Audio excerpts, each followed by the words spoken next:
BRZ is heralded as one of the better enthusiast sports cars in the market today.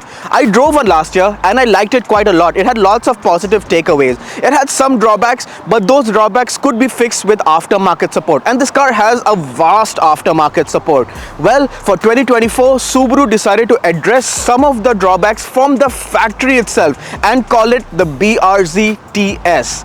Let's see how this updated, uprated BRZ is. So the BRZ TS. The TS means tuned by STI. I know we've always wanted a BRZ STI, and this isn't it. It is just tuned by STI. So there are some visual changes, some mechanical changes to make this car stand out from a regular BRZ. So the mechanical changes, there are uprated dampers from Hitachi in the front and in the rear, and retuned as well. So just to make it a bit more sporty, you have bigger Brembo brakes with gold calipers which look really good, and they contrast so well with this specific paint shade which I really like. You also have Michelin Pilot Sports from the factory. Well, one of the major complaints I had with the previous BRZ was that the stock tires weren't good enough. So now they've addressed it with the Pilot Sports. I think they should have just introduced this from the factory itself. Visual changes, well, you have blacked out mirrors, you have a blue stripe on the interior as opposed to a red stripe that the other BRZ have. And that's about it. The engine is still the same. It produces roughly 225-230 horsepower from a 2.4 liter boxer naturally aspirated engine. The gearbox is still a 6-speed manual. Oh, also one more update, this has eyesight. So this is the first manual Subaru to get eyesight. So that's the adaptive cruise control. So it has radar, so it maintains distance, and it has lane keep as well. What can I say? Just minor changes here and there. I wish that they could have maybe just gone one step higher and made it a proper STI, maybe a wing, maybe a louder exhaust, maybe a bit more stiffened suspension for the track, but maybe they have a STI planned in the future.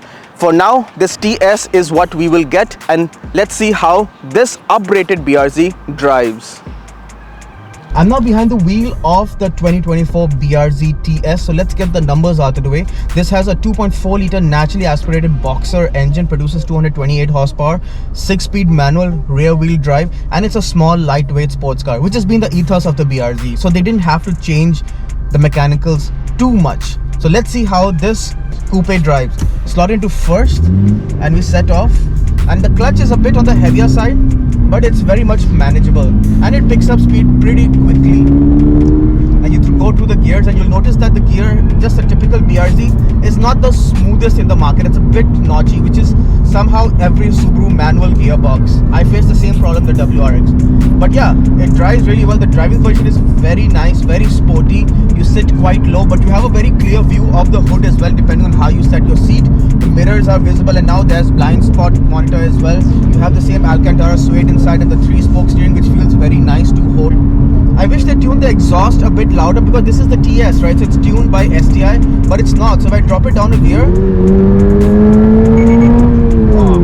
but it sounds just like the regular BRZ, which is not a bad thing. It still sounds very fruity, very nice, very bassy. I like it. It sounds good, but maybe a bit more of an exhaust job would have sounded even better for the TS.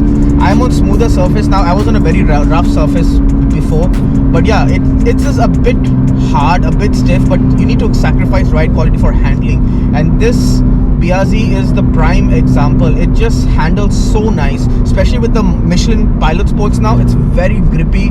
The steering is very, very nice. It's very sharp. It's a bit too light. I wish it was a bit heavier, but it's nice. It's very nippy, and you can change directions very quickly. Like, I can just do that, and it's just so nice. What can I say? I've just enjoyed driving this BRZ because it still retains its core BRZ traits very, very well. And I'll just show you a prime example of how a tiny car this is. So if I take a quick U-turn, the turning radius is hilariously good, and you can just turn around and floor it. And it picks up speed, but it's so nicely geared, so it's shortly geared, so you can go through the gears and yet stay within the highway speed limit. So you can have fun on the on-ramp when you're trying to merge onto the highways. It's got the typical BRZ, so it's got no practicality inside, no storage spaces to keep your phones or anything. There's one cup holder on the door, and that's it. I wish it was a bit more practical, but again, it's just an updated, sportier version, so it's not an all-new BRZ. So it's wrong to expect anything radical.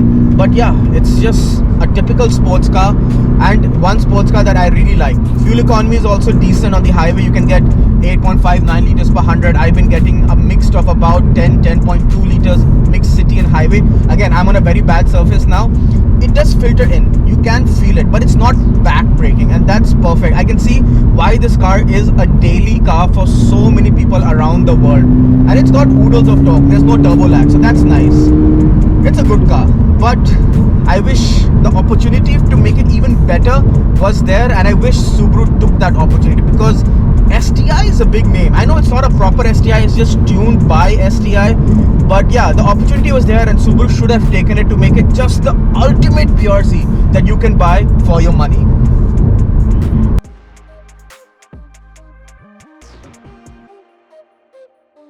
In conclusion then, the 2024 Subaru BRZ tuned by STI, or the TS as they call it, the changes are good. The damper, the tires and the brakes, you do feel them. But you feel them when you're driving on the edge. Especially when you're driving on track and stuff, you'll really feel those changes. So if you're one of those track enthusiasts, the 1500 price delta of the TS over the regular Sportec would make a lot of sense. It would make a lot of sense for you even if you are the one who doesn't like to mod their cars, just like to drive the car from the factory. Then this is a much more sorted product than otherwise the Sportec variants.